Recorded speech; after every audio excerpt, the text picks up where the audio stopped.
মানুষ এখন প্রতিনিয়ত খুব ঠকে যাচ্ছে।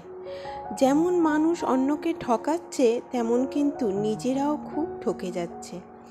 আর এই ঠকে যাওয়া কিন্তু নিজেদের কিছু ভুল ত্রুটির জন্যই হয়ে যাচ্ছে। নিজেদেরকে যদি একটু পাল্টে নেওয়া যায় না, তাহলে এই ঠকে যাওয়া থেকে অনেকটাই আমরা সাবধান হয়ে যেতে পারি। তো আজ আমি তোমাদের সাথে এই নিয়েই আলোচনা করব যে মানুষ কেন ঠকে যায়, এই ঠকে যাওয়া থেকে আমরা নিজেকে কি করে দূরে রাখতে পারি। তো চলো টুকটুক করে আমি নিজের কাজগুলো করি আর তোমাদের সাথে এই গুরুত্বপূর্ণ একটা বিষয় নিয়ে আলোচনা করি। এদিকে বাবানকে লেবু জল দিচ্ছি আর ওইদিকে আমাদের দুজনের জন্য চা হয়ে গেছে। তো চলো বলতে থাকি। একদম প্রথম যেটা কারণ হচ্ছে বিশ্বাস। এখন এমন যুগ এসছে না বন্ধুরা, কাউকে বিশ্বাস করা যাবে না, কাউকে না, কাউকে বলতে জাস্ট কাউকেই না, শুধু বাবা মা ছাড়া কাউকে বিশ্বাস করা যাবে না।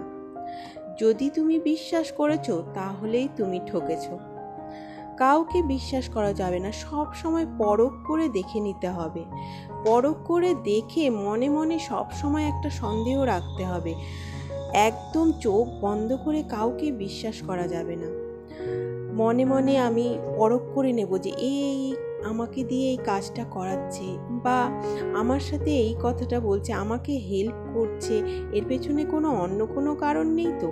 এই জিনিসটা সব সময় যদি মনের মধ্যে রাখো, মাথার মধ্যে রাখো, তাহলে দেখবে তুমি ঠকবে না। একদম চোখ বন্ধ করে কাউকে বিশ্বাস করা যাবে না। তারপরে গেল না বলতে পারা। এইটা কিন্তু মেইন প্রবলেম। এটা কিন্তু আমারও খুব ছিল, খুব। আমি না কাউকে না বলতে পারতাম না। যেই মানুষরা কাউকে না বলতে পারে না, তারা কিন্তু প্রতিনিয়ত ঠকে যায়। না বলতে পারা বলতে আমি বোঝাচ্ছি, যেমন ধরো, যদি সামনের মানুষজন বুঝে যায় না যে তুমি না বলতে পারো না, তোমাকে দিয়ে অনেক এমন কাজ করিয়ে নেবে। সে তো জানে যে তুমি মুখের ওপরে না বলতে পারবে না, তো তোমাকে দিয়ে কাজগুলো করিয়ে নেবে, জানে তুমি না বলতে পারবে না। তারপরে ধরো তোমার কাছে টাকা চাইছে বারবার, তুমি জানো ওই টাকা সে দিচ্ছে না, তোমার কেউ কাছের মানুষ বা একটু কাছের মানুষ রিলেটিভের মধ্যে, তোর টাকা সে দিচ্ছে না, কিন্তু তাও তুমি তাকে না বলতে পারছো না। তোমার কাছে এসে সে জানে যে আমাকে না বলতে পারবে না, আমি একটু ওর কাছে গিয়ে চাই, তাহলে আমাকে ঠিক দিয়ে দেবে। তো এই রকম করে তুমি কিন্তু ঠকে যাচ্ছ বন্ধুরা। না বলতে হবে, না বলতে শিখতে হবে। প্রথম প্রথম খারাপ লাগবে, বুকের ভেতরে একদম হার্টবিট ডবল হয়ে যাবে যে না, আমাকে না বলতেই হবে। যেটা ভুল কথা, যেটা খারাপ কাজ আমি করব না, যেটা অন্যায় সেটা আমি করব না, না বলতে শিখতে হবে। তাহলে দেখবে তুমি কিন্তু 50% ঠকে যাওয়া থেকে দূরে হয়ে যাবে। তারপরে হচ্ছে আরেকটা মেন যেটা কারণ, লোকে কি বলবে। লোকে যা বলে বলুক না, লোকের সাথে আমার কি সম্পর্ক? লোকে আমাকে দুর্দিনে দেখবে, লোকে আমাকে খাওয়াবে, পড়াবে? কিচ্ছু করবে না। লোকের কাজই হচ্ছে সবার সম্পর্কে সমালোচনা করা। তাই লোকের কথা ভেবে আমার দরকার নেই। যেটা আমার ঠিক মনে হবে, উচিত মনে হবে, আমি সেটাই করব। লোকে কি ভাবলো আমার বইই গেল, গুলি মারো, লোকে যা ভাবলো, যা বললো। লোকের কাজই হচ্ছে সমালোচনা করা। তাই লোকে কি ভাবলো সেইটা না ভেবে নিজে সঠিক পথে চলো, অবশ্যই সঠিক পথে। কোনো খারাপ কাজ করো না, কাউকে ঠকিও না, তাহলে দেখবে নিজে একদম ঠিকঠাক যাবে, ঠিকঠাক পথে থাকবে আর সুখে থাকবে। তারপরে হচ্ছে দুর্বলতা, সরলতা। মানুষ না এটার খুব ফায়দা ওঠায়, খুব সুযোগ নেয়। তোমাকে যদি কেউ বুঝে যায় যে তুমি খুব দুর্বল প্রকৃতির একজন মানুষ, খুব সরল সাদাসিধে মানুষ, তাহলে কিন্তু এই সুযোগটা তারা নিতে ছাড়ে না। এখন এমন মানুষ হয়ে গেছে যে মানুষের আর আবেগের কোনো দাম নেই। যেই দেখবে যে তুমি খুব দুর্বল, খুব সরল সাদাসিধে, তোমাকে ঠকে খেয়ে নেবে একদম। তো দুর্বল মনের মানুষ আর কি করবে, দুর্বল মনের মানুষ। কি বলো তো, এখন যেন দুর্বলতা সরলতা যেন একটা পাপ কাজ।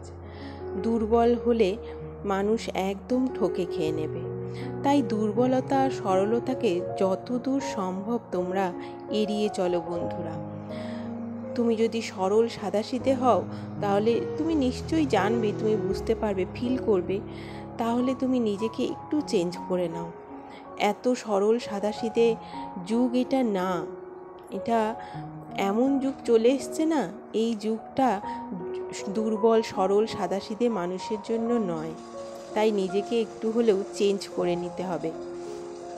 তারপরে তো দেখো, তোমাদের সাথে কথা বলতে বলতে আমার কিন্তু চিড়ের পোলাও প্রায় হয়ে গেছে। দেখো, আমার বাবা না অনেক দিন ধরে বলছিল একটু ফুলকপি দিয়ে চিড়ের পোলাও খাবে। তোর বাবা ফুলকপি এনেছে বলে দেখো ওকে চিড়ের পোলাও করে দিচ্ছি। অল্প একটু আমি খাবো, আমি বেশি খাবো না। আর হচ্ছে ওর বাবাকে রুটি আর বেগুন ভাজা করে দেব। তো চিড়ের পোলাওটা দেখো, এই দেখো কি সুন্দর হয়ে গেছে, তাই না? তারপরে রুটি বেগুন ভাজা করে দেব ওর বাবাকে। তারপরে চলো আর একটা তোমাদেরকে পয়েন্ট বলি, সেটা হচ্ছে আবেগ প্রবণতা, আবেগ, ইমোশন। এই জিনিসটা খুব খারাপ জিনিস।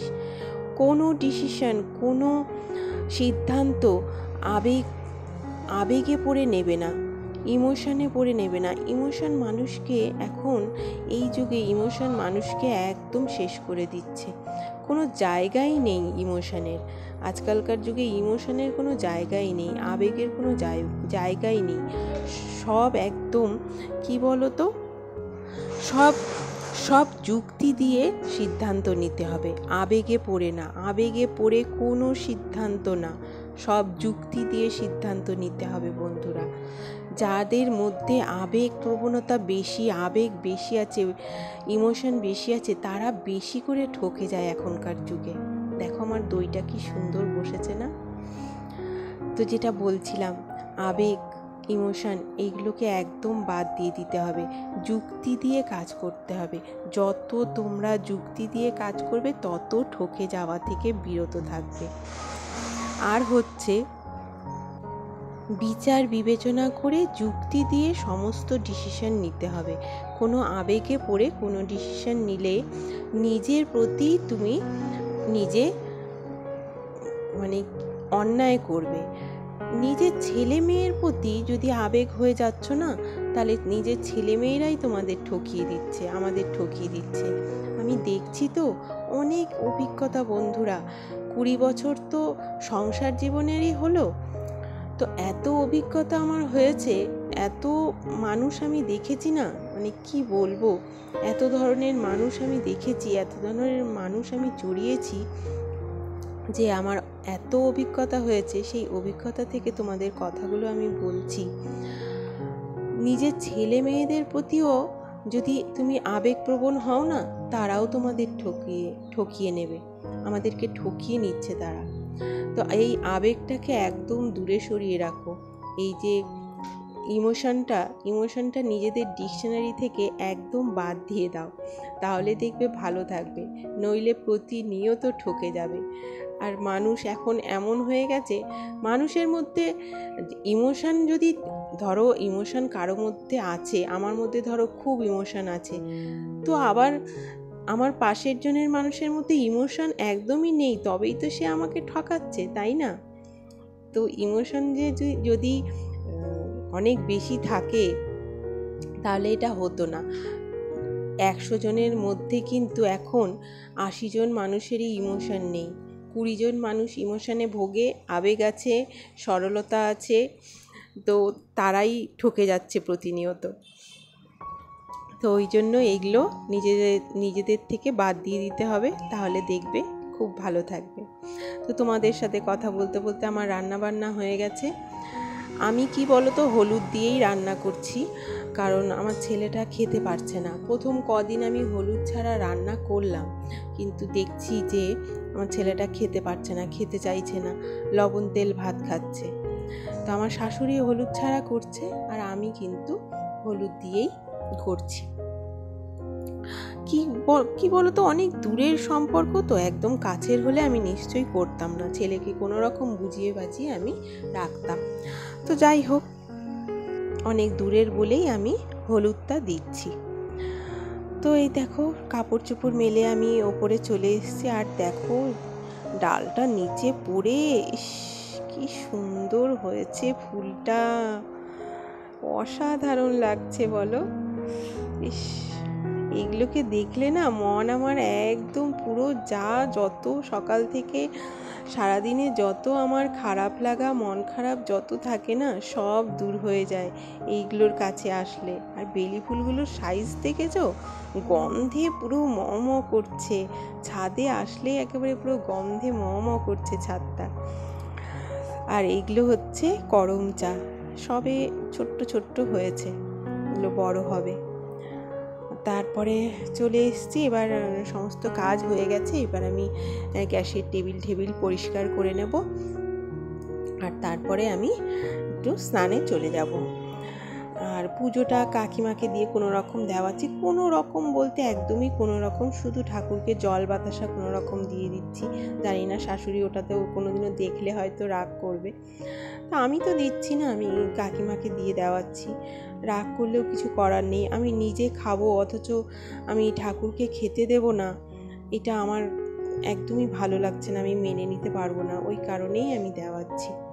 তো যাই হোক, দেখো আমার সমস্ত কাজবাজ হয়েই গেছে, এগুলো বেসিন টেসিন পরিষ্কার করে তারপরে আমি চলে যাব। আর আজকে তোমাদের বিউটি টিপস আমি দিলাম না, কালকে যেটা আমি ফেস প্যাকটা বানিয়ে রেখেছিলাম না, টমেটোর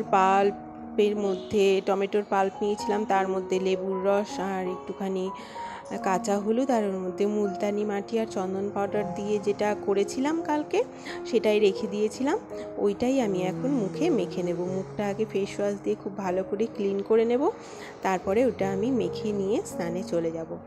তো আজকের ভিডিও আমি এখানেই শেষ করছি, তোমরা সবাই খুব ভালো থেকো, সুস্থ থেকো, দেখা হচ্ছে নেক্সট ভিডিওতে। আর আমার ভিডিওটা যদি একটুও ভালো লেগে থাকে, একটুও হেল্পফুল হয়ে থাকে, তাহলে প্লিজ একটা লাইক দিও, আর আমার চ্যানেলটিকে সাবস্ক্রাইব করে আমার পাশে থেকো প্লিজ বন্ধুরা।